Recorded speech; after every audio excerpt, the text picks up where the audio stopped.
गदर कौमन जे secretary general Pakistan के board मुतासिरन लाइ आलमी बिरादरी के मदद की अपील करे छड़ी। इस्लामाबाद में तकरीब के खिताब कंदे गदर कौमन के सेक्रेटरी जनरल एंटोनियो गुतेरेस चयो आहे त मौसमियाती तब्दीलियुनि बाबत पाकिस्तान जा कदम साहरा जोगा आहिनि। पाकिस्तान जो टियों हिस्सो बोर्ड सबब मुतासिर थियो आहे। पाकिस्तान मौसमियाती तब्दीलियुनि जी तबाहकारियुनि के मुंह ॾेई रहियो आहे। कुदरती आफ़तुनि के रोके नथो सघिजे, न ई मुज़ाहिमत करे सघिजे थी। एंटोनियो गुतेरेस मूजिब संदसि कोशिश आहे त इन मुश्किल वक्त में पाकिस्तान की भरपूर मदद कई वञे।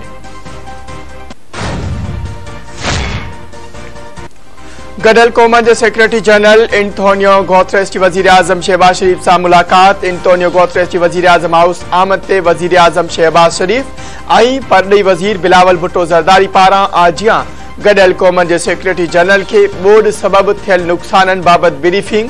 तकरीब के खिताब कंदे वजीर आजम शहबाज शरीफ चयो आहे त गदर कौमन के सेक्रेटरी जनरल पारां पाकिस्तान जो दौरो करण ते संदसि थोराइतो आहे।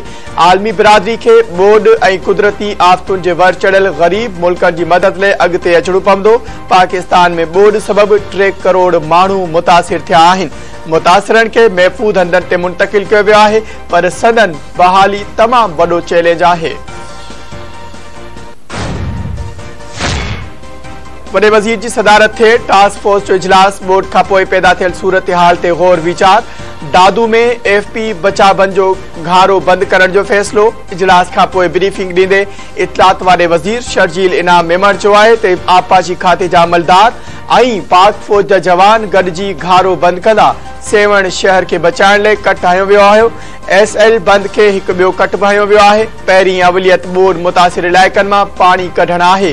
पाक फौज ऐं NGOs जूं टीमूं कमु करे रहियूं आहिनि। 15 लाख का वधीक जानवरन के इंजेक्शन लगाई वही है। सिंध में 16 लाख 11,000 घर तबाह ऐं 68 लाख 66,501 माण्हू बेघर थिया आहिनि। इन वक्त ताईं 616 माण्हू फोत ऐं केतिराई माण्हू ज़ख्मी थिया आहिनि।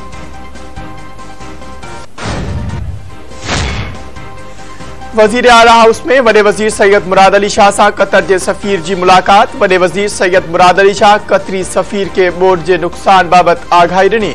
सिंध में बोर्ड की सूरत हाल ते कतर के सफ़ीर पारां अफ़सोस जो इज़हार। वडे वजीर मुराद अली शाह चयो आहे त सूबे में 23 ज़िला मुतासिर ऐं 1 करोड़ माण्हू मुतासिर थिया आहिनि। कतर बोर्ड मुतासिरनि की बहाली लाइ सिंध हुकूमत हर मुमकिन मदद कंदो। कतरी सफ़ीर जो चवणु आहे त हू पाण बोर्ड मुतासिर इलाइक़नि जा दौरा कंदो। कतर जो अवाम हिन ॾुख जी घड़ी में पाकिस्तान के अवाम सां गॾु आहे।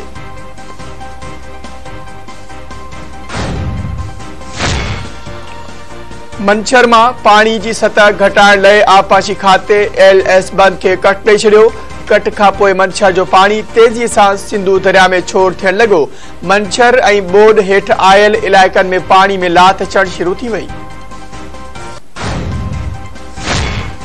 कराची के 6 ज़िलनि में कायम 41 रिलीफ कैंपुनि में 17,337 मुतासिर तरसिल आहिनि। इतलात सूबाई वजीर शर्जील मेमण चयो आहे त मुतासिरनि के खाधो, पानी, दवाऊं ऐं ॿियूं सहूलतूं ॾिनियूं पियूं वञनि।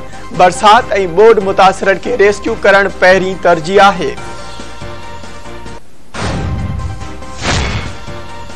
लापता माण्हुनि के केस में वजीर आजम शहबाज शरीफ इस्लामाबाद हाई कोर्ट में पेश। इस्लामाबाद हाई कोर्ट के चीफ जस्टिस अतर मिनुल्ला पारां लापता थियल माण्हुनि के केस की ॿुधणी।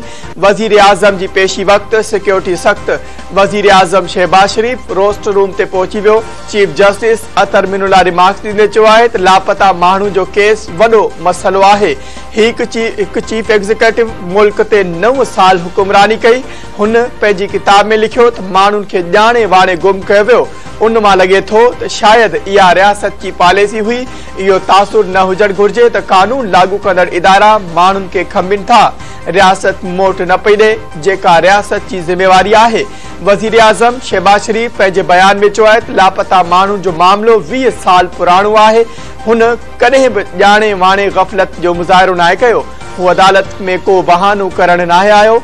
वजीर आजम चयो त हू ख़ातिरी कराए थो त पंहिंजी हदुनि में रहंदे कदम खणी लापता माण्हुनि खे ॻोल्हण जी कोशिश कंदो। मुल्क जो सरबराह हुजण नाते संदसि ज़िम्मेवारी आहे त पतो लॻाए त मुतसिर नारू किथे आहे।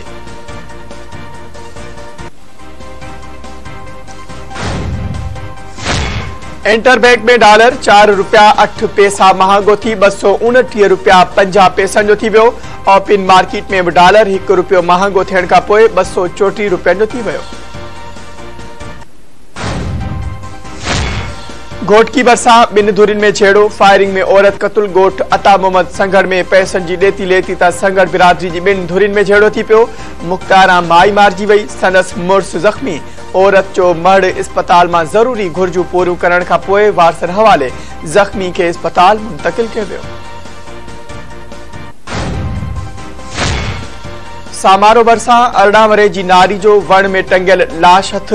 बोदर फारम थाने जे हद गोठ वलीदाद पल्ली में नारी मखांबील जो वण में टंगियल लाश मिलियो।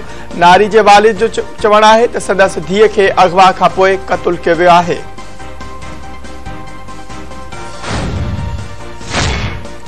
बरतानवी राणी एलिज़ाबेथ 96 वरे जी जमार में लाडाणो करे वई।